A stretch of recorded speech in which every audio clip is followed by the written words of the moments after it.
मैं गीतांजलि लेके आई हूँ नॉनस्टॉप खबरें बाय टाइम्स की ओर से।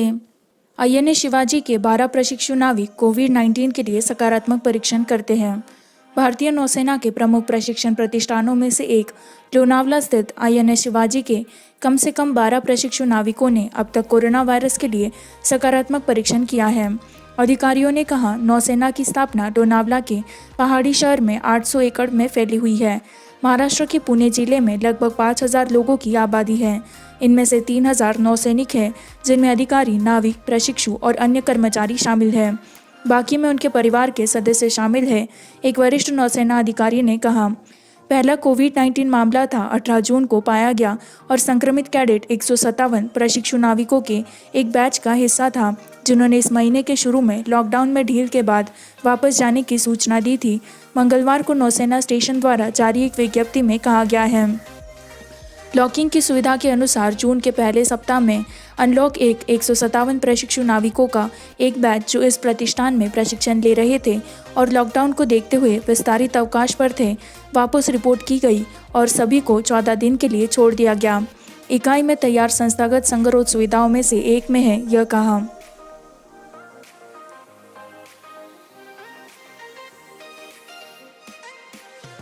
एनआईए 12 व्यक्तियों के खिलाफ आरोप पत्र दायर करता है। आईएसआईएस गतिविधियों को आगे बढ़ाने में शामिल है। राष्ट्रीय जांच एजेंसी ने मंगलवार को चेन्नई की एक अदालत में 13 व्यक्तियों के खिलाफ धोखाधड़ी और सिम कार्डों की सक्रियता के आरोप में पत्र दायर किया, जो कथित रूप से देश में आईएसआईएस आतंकवादी गतिविधियों को अंजाम देने के लिए इस्तेमाल किया गया था। आरोपियों की पहचान एनआईए द्वारा की गई थी। पचम ईपन के रूप में 57 कांचीपुरम जिले के ए राजेश, चेन्नई के 34 टी अनपरसन, 27 अब्दुल रहमान, सलेम के 29 लिकायत अली, 29 मोहम्मद हनीफ खान, 29 इमरान खान, 32 मोहम्मद जैद, 24 अजाज पाशा, 46 और बेंगलुरु से महबूब पाशा, 48 और कुड्डालोर जिले से 52 साल की ख्वाजा मोहिदीन। एनआईए के एक प्रेस विज्ञप्ति में कहा गया कि तमिलनाडु पुलिस की क्यू शाखा द्वारा बेंगलुरु में दिसंबर 2019 में 3 लोगों को गिरफ्तार किए जाने के बाद जांच शुरू हुई। इन तीनों पर आईएसआईएस आतंकी नेटवर्क का हिस्सा होने का संदेह था। मामला बाद में एनआईए को स्थानांतरित कर दिया गया था, जो वर्तमान में इसकी जांच कर रहा है। कोविड-19 लॉकडाउन के दौरान आयुष्मान भारत योजना के तहत ईवीजी साप्ताहिक दावों में 51% की गिरावट। शोधकर्ताओं के एक समूह द्वारा किए गए विश्लेषण के अनुसार कोरोना वायरस ट्रिगर लॉकडाउन के दौरान आयुष्मान भारत स्वास्थ्य बीमा योजना के तहत औसत साप्ताहिक दावों में 51% की गिरावट आई थी। इसके अलावा सार्वजनिक रूप से सेवाओं के उपयोग में एक गिरावट आई थी। 25 मार्च से 2 जून तक लॉकडाउन के दौरान निजी अस्पतालों की तुलना में अस्पतालों को राष्ट्रीय स्वास्थ्य प्राधिकरण एनएचए के प्रकाशन का शीर्षक पीएमजेएवाई लॉकडाउन उत्तमीकरण के रुझान पर साक्ष्य पीएमजेएवाई कहा गया है। एनएचए के लिए जिम्मेदार सर्वोच्च निकाय है। स्वास्थ्य बीमा योजना का क्रियान्वयन आयुष्मान भारत प्रधानमंत्री जन आरोग्य योजना एबीपीएमजेएवाई कुछ प्रक्रियाओं, मोतियाबिंद के ऑपरेशन और संयुक्त प्रतिस्थापन जैसी नियोजित सर्जरी में 90% से अधिक की गिरावट आई, जबकि होमोडायलिसिस में केवल 6% की गिरावट आई। रिपोर्ट में कहा गया है कि कार्डियोवास्कुलर सर्जरी में प्रतिशत में भारी गिरावट आई है। विशेष रूप से चिंता बच्चे की डिलीवरी और ऑन्कोलॉजी के लिए प्रवेश में महत्वपूर्ण गिरावट है। शल्य चिकित्सा प्रक्रियाओं के लिए औसतन प्रति सप्ताह दावे 62,630 से लॉकडाउन शुरू होने से पहले 27,167 तक गिर गए। 57% की गिरावट दर्ज की गई।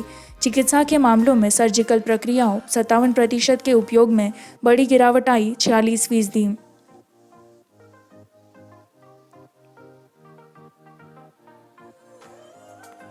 यूजीसी पैनल अंतिम वर्ष के विश्वविद्यालय के छात्रों के लिए स्क्रैपिंग परीक्षा की सिफारिश करता है। एक यूजीसी समिति ने सरकार को पूरे भारत में उच्च शिक्षा के विश्वविद्यालयों और संस्थानों में अंतिम वर्ष के छात्रों के लिए परीक्षाओं को रद्द करने और पिछले सेमेस्टर परीक्षाओं और आंतरिक आकलन के आधार पर उनका मूल्यांकन करने की सिफारिश की है। इस समिति का गठन उच्च शिक्षा नियामक ने सुझाव देने के लिए किया था। कोविड-19 महामारी के मद्देनज़र विश्वविद्यालय के छात्रों का आकलन करने के तरीके, जिन्होंने स्कूलों और कॉलेजों में बड़े पैमाने पर व्यवधान उत्पन्न किया है। हरियाणा विश्वविद्यालय के कुलपति आर.सी. कुहाड़ की अध्यक्षता वाले पैनल ने कहा कि अंतिम सेमेस्टर की परीक्षाएं जुलाई के कारण अधिकांश विश्वविद्यालयों में संशोधित शैक्षणिक कैलेंडर के अनुसार लाखों छात्रों के जोखिम के कारण आयोजित नहीं की जा सकती है, मानव संसाधन विकास मंत्रालय के अधिकारियों ने बताया।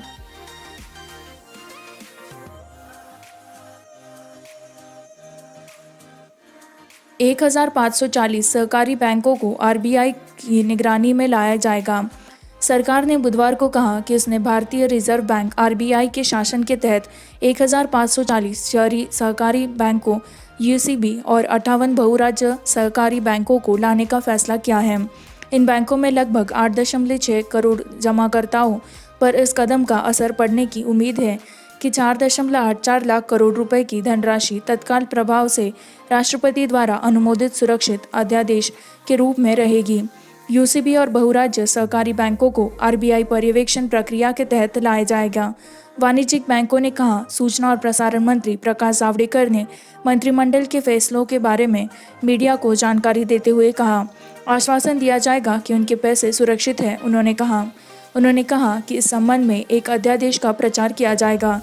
लगभग 1,482 करोड़ शहरी सहकारी बैंक और 58 बहुराज्य सहकारी बैंक लगभग 8.6 करोड़ के जमाकर्ताओं के आधार पर है।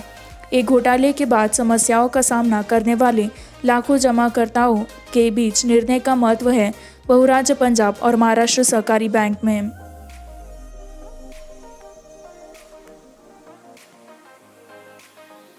पिछले 24 घंटों में किए गए 2 लाख से अधिक कोविड-19 परीक्षण, आईसीएमआर कहते हैं। भारत में 2 लाख से अधिक कोविड-19 परीक्षण हुए। एक ही दिन में सबसे ज़्यादा।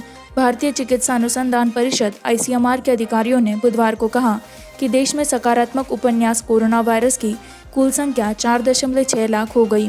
पिछले 24 घंटों में देश में 24 जून को लगभग 2,15,195 नमूनों का परीक्षण किया गया।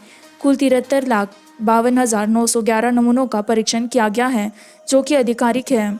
नमूनों में से कुल 4,56,183 को कोविड-19 पॉजिटिव पाया गया। परीक्षण क्षमता को बढ़ाने के प्रयास में आईसीएमआर ने सार्वजनिक 730 और निजी क्षेत्र 270 दोनों में कुल 1,000 कोविड-19 परीक्षण प्रयोगशालाओं को मंजूरी दी है। इसमें आरटी-पीसीआर लैब 557 शामिल हैं, ट्रूनेट लैब्स 363 और सीबीएनएसएटी लैब्स 80। कोविड-19 रणनीतियों पर आईसीएमआर को नवीनतम सलाह सभी संबंधित राज्य सरकारों, सार्वजनिक और निजी संस्थानों को कोविड-19 के लिए स्केल अप परीक्षण के लिए आवश्यक कदम उठाने की सलाह देती है। परीक्षण के बाद से ट्रैक और उपचार संक्रमण के प्रसार को रोकने और जीवन को बचाने का एकमात्र तरीका है।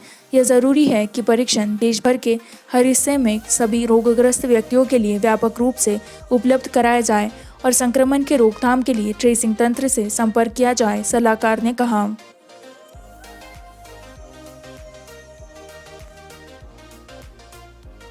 कोरियोग्राफर सरोज खान ने अस्पताल में भर्ती कराया।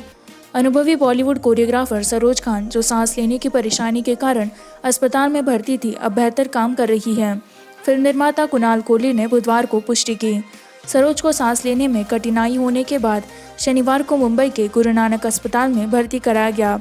71 वर्षीय राष्ट्रीय पुरस्कार विजेता ने कोरोना वायरस के लिए नकारात्मक परीक्षण किया है। उन्हें सांस लेने की समस्या के लिए बांद्रा पूर्व में गुरु नानक अस्पताल में भर्ती कराया गया था। वह अब अच्छा कर रही है और 1-2 दिन में उसे छुट्टी दे दी जाएगी। उसके पास कोविड-19 लक्षण नहीं है। उनकी रिपोर्ट नकारात्मक आई है, रिश्तेदार ने कहा। भारत में सबसे प्रसिद्ध कोरियोग्राफर में से एक सरोज खान, जो हमको आजकल है इंतज़ार, धक धक करने लगा, निम्बुडा और डोला रे डोला की नृत्य संख्याओं के लिए जाना जाता है। उनकी आखिरी फिल्म करण जौहर की 2019 की अवधि का नाटक कलंक था। खान ने माधुरी दीक्षित की विशेषता वाले गीत तबाह हो गया को कोरियोग्राफ किया, जिसके साथ उनकी लंबी समय तक साझेदारी रही।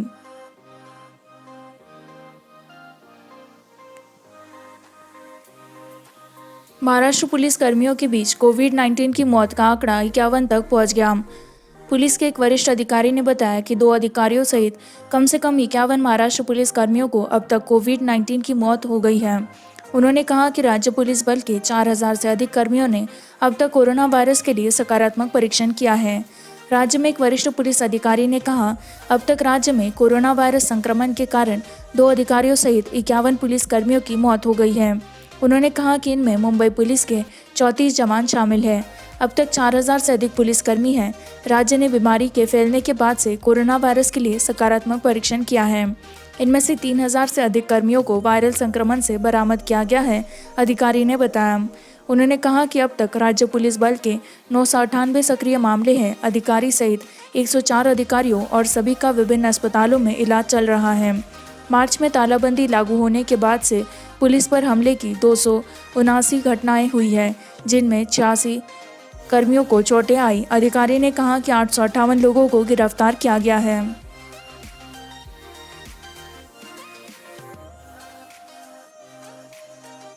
मोदी सरकार की सबसे विनाशकारी विफलताओं में से एक कोविड-19 स्थिति का कुप्रबंधन। सोनिया। कांग्रेस ने केंद्र पर कोविड-19 संकट से निपटने और राज्यों को हिरण को सौंपने के लिए अपनी जिम्मेदारियों को छोड़ने का आरोप लगाया। पार्टी प्रमुख सोनिया गांधी ने कहा कि महामारी का कुप्रबंधन मोदी की सबसे विनाशकारी विफलताओं में से एक है। सरकार कांग्रेस वर्किंग कमेटी (CWC) ने बैठक के बाद कोविड-19 स्थिति पर एक प्रस्ताव प्रसारित किया, जिसमें पार्टी के शीर्ष अध्यक्ष सोनिया गांधी, पूर्व प्रधानमंत्री मनमोहन सिंह और पूर्व पार्टी अध्यक्ष राहुल गांधी शामिल थे। यह चौंकाने वाला है। देश ने पिछले 1 लाख सकारात्मक मामलों को केवल 8 दिनों में दर्ज किया है और प्रतिदिन लगभग 15,000 नए मामलों की देशव्यापी चर्चा होती है। इस संकल्प पर ध्यान दिया गया। बैठक में अपनी शुरुआती टिप्पणी के बाद सोनिया गांधी ने कहा कि फरवरी में महामारी हिट भारत पार्टी ने सरकार को और लॉकडाउन 1.0 को अपना पूर्ण समर्थन देने की पेशकश की। कोविड-19 प्रेरित राष्ट्रव्यापी लॉकडाउन में से एक 25 मार्च से लगाया गया था और बाद में 3 चरण थे। उपन्यास कोरोना वायरस के प्रसार को रोकने के लिए शटडाउन। अनलॉक 1 की शुरुआत 8 जून से देश में हुई थी, जिसके तहत लॉकडाउन नियमों को काफ़ी हद तक शिथिल कर दिया गया था। उत्तरी बंगाल के जंगल में हाथी बछड़े का उत्पीड़न हुआ। बुधवार को अलीपुरद्वार जिले में पश्चिम बंगाल के जल्दापारा नेशनल पार्क में एक हाथी के बछड़े की मौत हो गई। उसी समय एक पेड़ बिजली के तारों पर गिर गया, जो डूब गया। अधिकारियों ने बताया कि हाथी बछड़े के जिंदा तार के संपर्क में आ गया और उसकी मौत हो गई। अधिकारियों ने बताया कि ग्रामीणों ने स्थानीय वन अधिकारियों को सूचित करने से पहले किसी भी अन्य दुर्घटना को रोकने के लिए जंगल में हाथी के झुंड का पीछा किया। यह तीसरी घटना थी। 16 जून से पूर्वी हिमालय की तलहटी के दरवाजे वाले क्षेत्र में हाथी की मौत हो गई। इससे पहले बक्सा वन क्षेत्र के नूरपुर गांव में एक और हाथी की मौत हो गई थी। इसी के साथ मैं संवाददाता गीतांजलि आपसे विदा लेती हूँ। इसी तरह की नॉनस्टॉप खबरों को जारी रखने के लिए बाइंग टाइम्स हिंदी को लाइक करें, सब्सक्राइब करें, शेयर करें।